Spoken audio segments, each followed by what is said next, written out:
이사야 55장은 초청장입니다.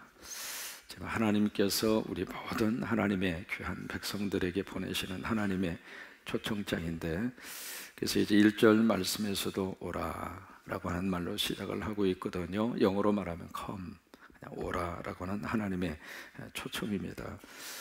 6절에서도 여기에 보시면은 너희는 여호와를 만날 만한 때에 찾으라, 하나님의 초청이죠. 여러분, 하나님을 만날 수 있는 때가 있고, 하나님을 아무리 찾아도 하나님을 만나지 못하는 때가 있습니다. 지금 이제 은혜의 시대이기 때문에 누구든지 성령님 사모하면 성령님이 우리에게 오십니다. 그런데 이게 문이 닫힐 때가 있습니다. 예배 드릴 수 없을 때가 있고요, 찬송할 수 없을 때가 있습니다. 항상 문이 활짝 열려져 있는 게 아니거든요. 지금 하나님의 은혜 가운데 마음대로 기도할 수 있고, 마음대로 하나님의 전에 올 수 있고, 마음대로 부르짖을 수 있고, 마음대로 찬양할 수 있고, 지금 이제 그런 하나님께서 문을 활짝 열어주신 그런 때예요. 이제 그럴 때에 여기에 누구에게 찾아오는가? 하나님에게 찾아오라 그 말이에요. 하나님을 찾으라 그 말입니다.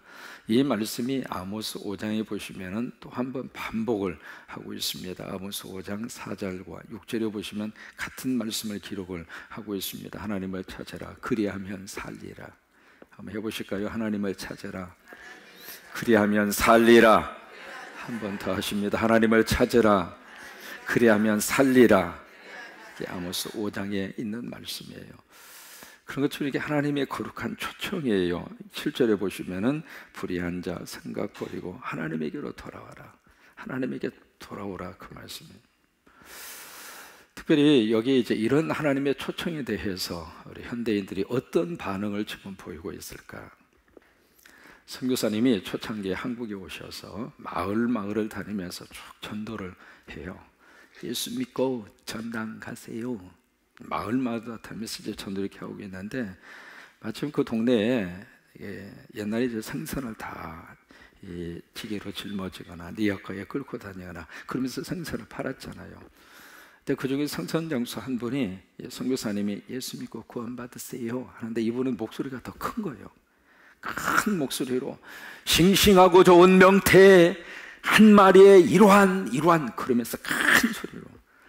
선교사님 목소리가 좀 작으니까 말투도 좀 어눌하고, 가만히 생각하면 그 사람한테 치거든요.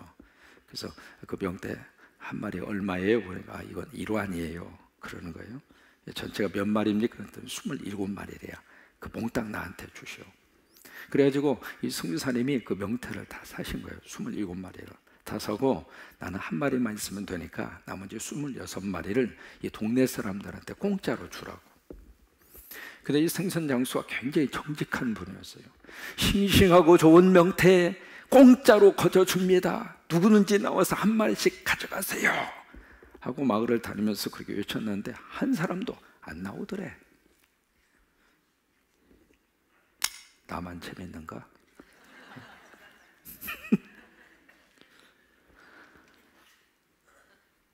사람들이 그 말을 듣고 안 믿는 거예요.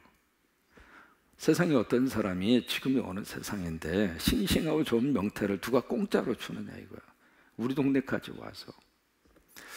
그런 모습들이 지금 하나님의 거룩한 초청을 받으면서도 현대인들이 보이는 모습이라 그 말이에요. 누구든지 예수 믿으면 구원받고, 예수 믿으면 죄 용서받고, 예수 믿으면 천당 간다, 이 놀라운 구원의 메시지가 별로 가슴에 와닿지 않는다 그 말이에요. 왜? 하도 세상이 그런 세상이 아니기 때문에 그 세상에 살다가 보니까 마음도 생각도 굳어 있더라 그 말이에요. 그러다 보니까 이 하나님의 거룩한 초청에 대해서 현대인들이 마음문을 닫고 살아요. 그런데 이 새벽에 여러분, 하나님의 초청에 응답하셔서 이 새벽에 나오셨다는 자체가 은혜이고, 그래서 하나님의 교회는 하나님의 초청에 응답하고 하나님 앞에 나오는 하나님의 백성들 때문에 하나님이 이 땅에 희망을 주신다 그 말이에요. 여러분이 이 세상의 희망이십니다. 예수 모시고 사는 하나님의 백성들이 이 땅의 희망이세요. 예수 붙들고 있는 예수 교회가 이 땅의 희망이세요. 다른 것이 희망이 아니라, 그래서 예수님의 이 거룩한 초청 앞에서 마음으로 열고, 여기에 예수님 이제 하나님이 누구를 초청하는가? 목마른 자들로 초청을 해요. 1절 보시면 목마른 자들아 내게 나와서 물으라. 여기 이제 목마른 자들 여러 가지 우리가 해석을 해볼 수가 있겠죠. 여기에 지치고 그리고 피곤하고 그리고 갈증에 그리고 세상에 허무 그런 이 모든 것들이 바로 목마른 그런 사람의 대표적인 그런 모습 아니겠어요? 몇 년 전에 미국의 이제 여배우 가운데 엘리자베스 테일러라고 하는 사람이 79세를 일기로 세상을 떠납니다. 아마 영화를 한 편이라도 좋아하는 사람들은 엘리자베스 테일러 이름 다 기억하고 있는, 미모도 뛰어나고 연기도 기가 막히게 하고, 그래서 말 그대로 모든 전 세계 사람들에게 사랑을 받고 인기를 받았던 사람이 엘리자베스 테일러라고 하는 그런 사람이죠. 그리고 상도 엄청나게 많이 받았던 연기자가 엘리자베스 테일러라고 하는 이 사람이에요. 1960년도에 버터필드 8이라고 하는 영화 그가 찍었죠. 1966년도에 누가 버지니아 울프를 두려워하라. 이 두 개의 영화를 통해서 아카데미 주연상을 2번이나 받습니다. 지금까지 아카데미상에서요 여자 주연 여주연상을 2번 받는 사람이 10명이에요. 지금까지 10명인데 그 중에 한 사람이 엘리자베스 테일러입니다. 그러니까 이 엘리자베스 테일러가 어느 정도 위치에 있었는가 그걸 우리가 알 수가 있잖아요. 근데 이분의 삶을 들여다보면 항상 목마름 속에서 살았어요. 갈증 속에서 이 여인이 살았습니다. 이분이 8번 결혼을 해요. 8번 결혼을 하고 8번은 결혼하는데 7명 남자하고 8번 결혼하고 헤어지고 그래요. 한번 이름을 쭉 한번 내가 적어왔습니다. 누구하고 살았는가 이게 궁금하잖아요. 그래서 이름을 쭉 한번 적어왔는데 콘레드 리키 힐튼 호텔, 그 유명한 힐튼 호텔 있잖아요. 거기에 콘레드 리키 힐튼하고 1년 살았습니다. 마이클 와일딩하고는 5년 살았습니다. 마이크 토드하고는 1년 살았습니다. 에디 피셔하고는 5년 살았습니다. 리처드 버튼하고는 11년 살고 이혼했다가 다시 재결합해서 1년 살았습니다. 존 워너하고는 6년 살았습니다. 레리 포턴스키하고는 5년 살았습니다. 평균을 내보니까 4.2년. 항상 목마름 속에서 살았던 거예요, 이 사람이. 그러니까 그렇게 많은 명예와 그렇게 많은 그 부와 그렇게 많은 존경 그리고 그렇게 많은 사랑을 받았던 그 여주인공의 배우라 하더라도 참 묘해요. 세상적인 것을 아무리 많이 가져도 사람은 그 목마름이 해결이 안 돼요. 여러분이 목마름 무엇으로 해결을 할 수 있는가? 하나님 만나야 해결해요. 예수님 만나야 해결을 해요. 그러니까 인간의 마음속에 그 이 세상 무엇으로도 채울 수 없는 하나님의 거룩한 영역 외에는 채울 수 없는 그것이 바로 하나님께서 우리를 그렇게 만들어 주신 거예요. 아무리 세상적인 것을 많이 가져도 우리 안에 다 채워지지 않습니다. 하나님이 그렇게 만들어 놓으신 거예요. 그래서 하나님을 만나야 그 속에 진정한 만족이 있고 진정한 행복이 있고 그리고 목마름이 해결이 된다 그 말이에요. 여러분 아무리 비싼 음식을 먹어도 그 다음날 또다시 배고파. 이 세상이 아무리 좋고 너무 멋진 것을 보아도 참 묘해요. 이 눈이 만족이 없습니다. 여러분 캐나다의 토론토라고 하는 거기에 가면 꼭 들리는 관광 명소 중에 하나가 있습니다. 거기에 이제 부처스 가든이라고 하는 세계적인 명소가 있습니다. 원래 거기가 탄광촌이었는데 그 탄광촌은 이제 다 폐허로 내버려져 있는 그것을 부부가 그것을 하나씩 가꾸기 시작을 해서 너무 기가 막힌 정원으로 그렇게 꾸며놨거든요. 이게 부처스 가든이에요. 근데 거기에 딱 가면 안내하시는 분이 첫 번째 하는 말이 여기는 999당입니다. 그렇게 소개해요.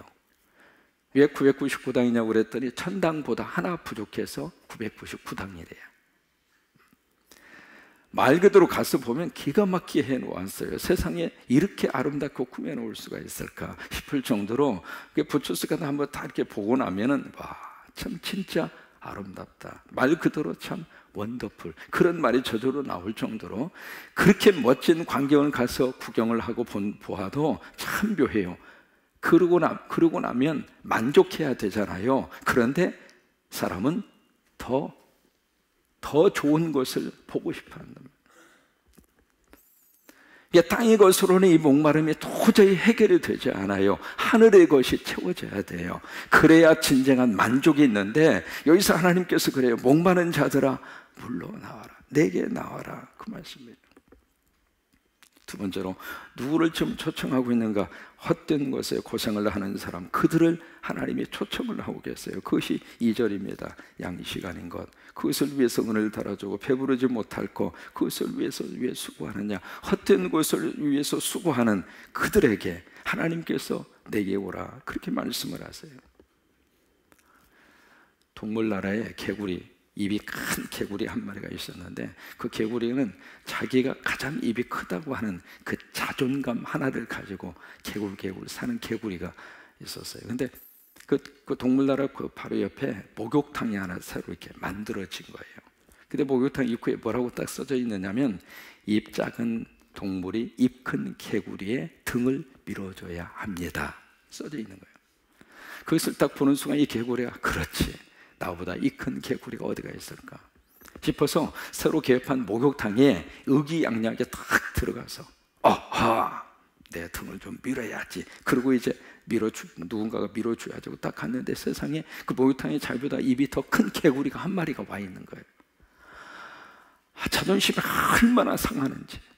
그래서 개구리가 이제 집에 와서 고민하다가, 그래 하자 해서 성형 수술을 했어요. 입을 크게 만들어서, 뭐 다른 것은 상관하지 않고 입만 크게 해달라고. 그래서 이제 개구리의 입이 커졌어요. 커지고 나서 이제 낳고 나서 다시 이제 목욕탕에 딱 간 거예요. 이제는 나보다 이 큰 동물이 없으리라 생각하고 이제 딱 갔는데, 누가 물속에서 쑥 하고 나오는 거야. 봤더니 하마가 와 있는 거야. 그래서 그냥 하마 등을 열심히 밀어주면서, 야, 다시는 여기서 내가 지지 않으리라. 그래서 그 다음에 가서 이 개구리가 또 성형수술을 했어요. 입을 더 크게 찌르달라고. 위험하다고. 위험해도 괜찮다고. 입 더 크게 해달라고. 그래서 입을 크게 이제 만들어서 또 갔어요. 이제 목욕탕에 가서, 이제는 나보다 이 큰 동물이 없으리라 생각하고 딱 갔는데, 세상에 물속에서 누가 쑥 하고 나오는데 보니까 악어가 와 있는 거야. 그래서 이 개구리가 이제는 절망이에요, 절망. 그러다가 다시 개구리가 저기에 가서 한 번만 더 해달라고. 당신 이거 하면은 이거 수술하고 하루 만에 죽는다고. 죽어도 괜찮으니까 입을 좀 크게 해달라고. 그래서 이제 위협을 무릅쓰고 개구리가 입을 더 크게 한 거예요. 그러고 나서 이제 낫기를 기다리고 있다가 다시 목욕탕에 딱 갔는데, 딱 가자마자 뒤로 기겁하고 기절을 해버렸어요. 그 앞에 편말에 써져 있기를 금일 휴업. 이게 헛된 일에 그렇게 아픈, 헛된. 입 좀 크게 해봤자 무슨 의미가 있겠어요. 그런 대상을 향해서 하나님이 지금 이렇게 부르시는 거예요. 누가복음 12장에 보시면은 그 예수님이 어리석은 부자 이야기를 하시잖아요. 그래서 먹을 것이 많도록, 그래서 쌓을 것이 없을 정도로, 그리고 스스로에게 그렇게 위로를 합니다. 내 영혼아, 먹고 쉬고 마시고. 그 스스로를 향해서 그렇게 위로하고 있는데, 그 순간에 하나님이 그에게 말씀을 하세요. 누가 12장 40절 말씀에, 어리석은 자예요. 거기에 어리석다고 하는 말이 영어로 stupid이라고 하는 단어를 쓰고 있습니다. foolish, 정말로 네가 어리석은 자구나, 그 뜻이거든요. 어리석은 자야. 오늘 밤 너희 것을 내가 도로 취해가면 네 것이 누구 것이 되겠는가? 결국 저나 여러분이나 이 세상에 내 것은 아무것도 없어요. 인정하기 싫으시죠? 딱 문서 내 이름으로 돼 있는데요, 왜 이게 내 거 아니에요? 아니에요. 여러분, 이 교회당이 우리 교회 겁니까? 하나님의 거지. 이 세상에 내 거라고 주장할 수 있는 것은 사실 엄격한 의미에서 보면 아무것도 없어요. 시간이 내 거예요? 내 마음대로 시간 쓸 수 있습니까? 또 물질이 내 걸까요? 쌓아놓은 물질 내가 다 쓰고 가야 되잖아요. 여러분 그럴까요? 결국에서는 이 세상에 내 것은 없어요. 다 하나님의 거예요. 근데 내 것이 아닌데 내 거라고 생각하고 평생 쓸 수 있으라고 생각하는 그 부자에게, 그래서 예수님이 그 말씀을 하시는 거예요. 네가 어리석도다. 네 것도 아닌데 네 것인 것처럼 생각하는 것 자체가 어리석다고 하는 거예요. 결국 이 대상을 향해서 하나님이 부르세요. 여러분, 목마른 사람, 헛된 것을 수고하면서 낙심하고 있는 우리들에게 하나님이 우리를 초청하세요. 내게로 오라, 내게로 오라. 그러면서 7절에 그렇게 말씀을 하십니다. 악인은 그의 길을, 불의한 자는 그의 생각을 버리고 하나님께로 돌아오라. 그리하면 그가 궁일이 여기시리라. 우리 하나님께로 돌아오라. 두 번이나 반복해서 말씀을 하시고 있잖아요. 돌아와라, 돌아와라. 호세아의 고백도 똑같은 고백입니다. 하나님께 돌아와라.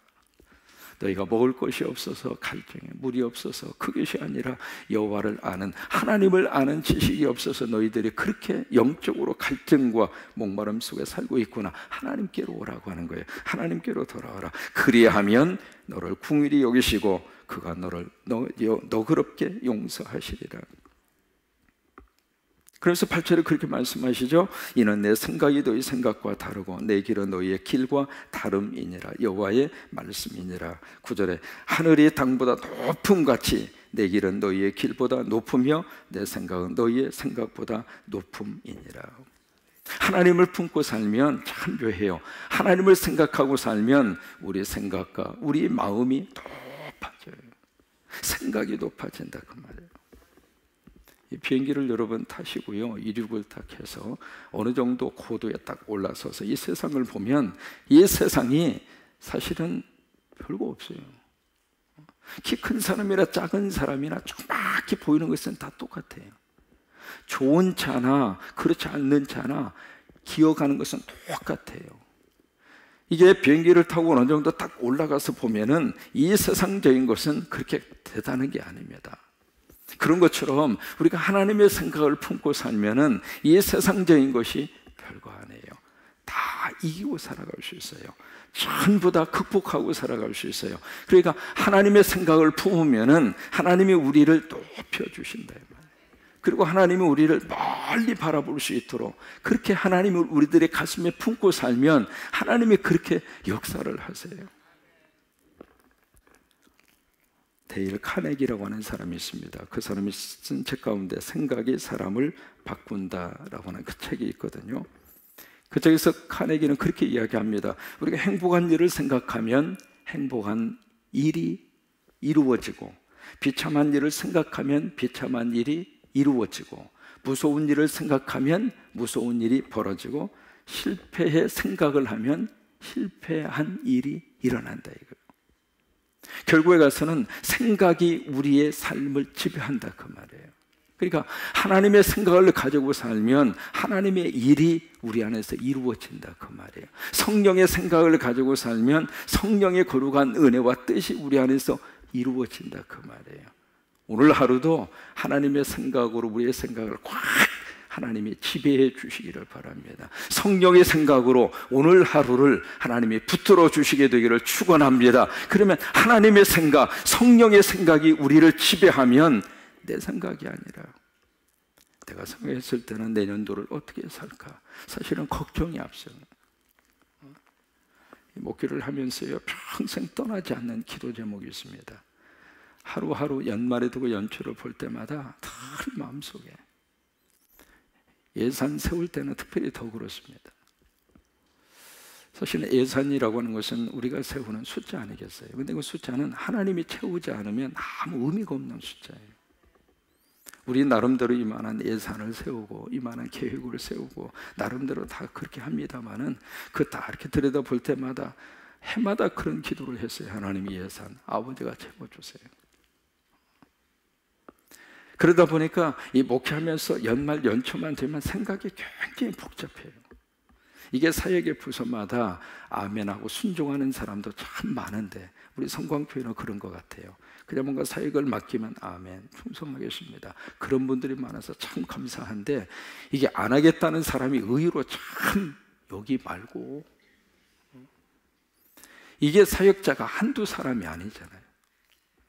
여러분, 여기 우리 교회에 사역의 부서만 하더라도요, 팀장만 하더라도 벌써 100여 명에 가깝고, 그 다음에 뭐 구역 조직, 뭐 수없이 많은 사역들이 이제 이루어져야 되는데, 이제 그런 사역 저기 할 때마다 과연 순종하는 사람이 얼마나 나올까? 과연 내년도는 무슨 사역이 어떻게 이루어질까? 이게요, 생각이 얼마나 복잡해요.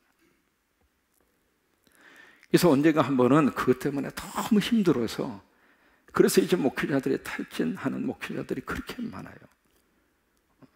그리고 이제 연말 연초 되면 이민교회를 하다가 보면 가끔 전화가 참 많이 옵니다. 전화가 딱 와서 목소리 자체가 벌써 틀려요. 그 목소리 딱 하면서 하네, 목사님 벌써 이제 감을 잡죠.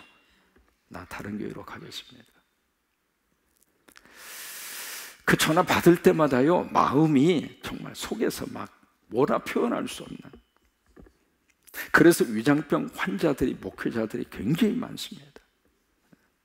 그래서 이제 어느 해 그 때문에 너무 스트레스를 받고 힘들어서, 주여 어떻게 할까요?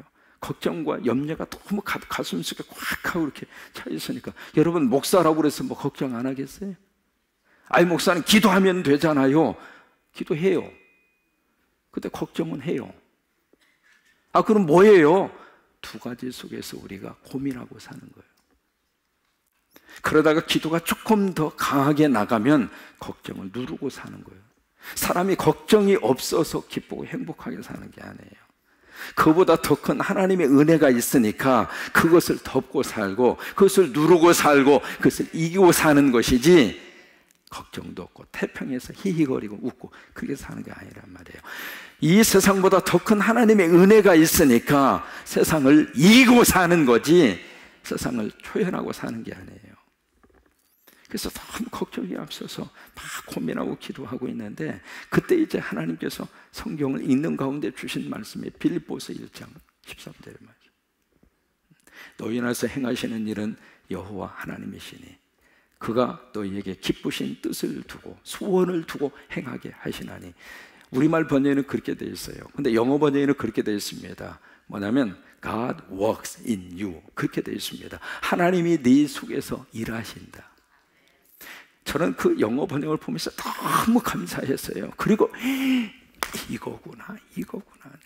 God works in you. 저는 그 말씀을 어떻게 받아들였냐면, God works in my church. 내 안에서 하나님이, 우리 교회 안에서 하나님이 일하시는구나. 그러니까 확 하고 믿음으로 받았어요. 그러다 보니까 우리 가정에서 하나님이 일을 하시고, 우리 자녀 속에서 하나님이 일을 하시고, 내 사역의 이 안에서 하나님이 일을 하시고, 그렇구나, 하나님이 일을 하시면 나는 아멘하고 순종하면 되겠구나, 그 마음이 생기니까 그 다음부터 교인들이 아멘해도 감사하고, 금년에는 좀 쉬겠어요, 그래도 감사하고. 왜? 쉬어야 할 이유가 있으니까 쉬는 거 아니에요. 그러고 나니까 그 해 목회가 너무 행복해요. 그래요. 하나님이 우리 안에서 하나님이 일을 해주셔요. 그 이야기는 하나님의 생각으로 우리 생각을 꽉 지배하면, 현재 우리가 가지고 있는 생각 그 너머에 하나님의 기가 막힌 계획이 있고, 하나님의 기가 막힌 약속이 있고, 그 하나님의 생각으로 우리 새해를 설계하고 우리 인생을 설계하고 그렇게 되기를 주의 이름으로 축원합니다. 한번 해보실까요? 내 안에서 하나님이 일을 하십니다. 우리 가정 안에서 하나님이 일을 하십니다. 우리 자녀 안에서 하나님이 일을 하십니다. 참 그래요. 평생 가도 우리가 자유로울 수 없는 것이 자식입니다. 키워서 장가 보내고 시집 보내도 평생 부모로서, 그게 부모가 평생 짊어지고 가는 짐이잖아요. 어떻게 해요? 자녀 안에서 하나님이 일을 하시도록 우리는 무릎을 꿇는 그 일밖에는 할 일이 없어요. 어렸을 때는 매를 들어서 가르치고, 어렸을 때는 꾸중을 해서 가르치고, 내 품 안에 있을 때는 내가 잔소리 하면서라도 뭔가 해줄 수 있지만, 내 품을 떠나서 내 눈에 보이지 않는 먼 곳에 살고 있을 때는 우리가 할 일이 아무것도 없어요. 오직 하나, 그 안에, 그 인생 속에 하나님이 일해 주시도록 기도하는 방법밖에 없어요. 그것은 우리 무책임한 게 아닙니다. 정말 우리가 정직하게 그들을 위해서 해줄 수 있는 최고의 부모의 역할은 하나님에게 맡겨드리고, 하나님이 그 인생 속에 들어오셔서 하나님의 일을 하시도록 하나님에게 부탁하고 하나님에게 맡겨드리고, 그게 최고예요. 그게 최고예요. 오늘도 하나님이 그렇게 일해 주시기를 원하고, 그 하나님의 생각으로 우리 생각을 확 지배를 해서 하나님의 거룩한 뜻이 우리를 통해서 이루어지기를 주의 이름으로 축원합니다.